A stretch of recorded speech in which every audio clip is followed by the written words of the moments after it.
আমার বাবার নামে জমি ছিল, আমার বাবা মরে গেছে, সেই জমিটা এখনো আমাদের নামে কাগজ কলম হয়ে আছে, কিন্তু কাগজ কলম আমার কাছে কোনো ডকুমেন্টসই নেই। সেই জমিটা আমি কিভাবে বিক্রয় করব? তাহলে সেই জমিটা কিভাবে বিক্রয় করব?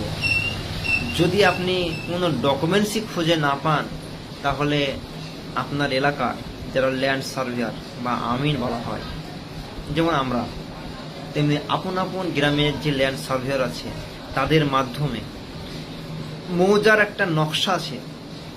আপনার যে মাঠে জমিটা, সেই মাঠের একটা মৌজা হয়, সেই মৌজার একটা নকশা আছে। নকশাটা কেমন হয়? এই মৌজার নকশা হয় ঠিক এরকমটা একটা মৌজার নকশা হয়। তো এই যে মৌজা নকশা, এই নকশা দেখে আপনার নির্দিষ্ট জমিতে আমিন দ্বারা ওই দাগ নম্বরটি আপনি তুলুন। আপনি জমি চিনেন না, আপনার সে বিদ্যা চাচাকে দিয়ে যান, দিয়ে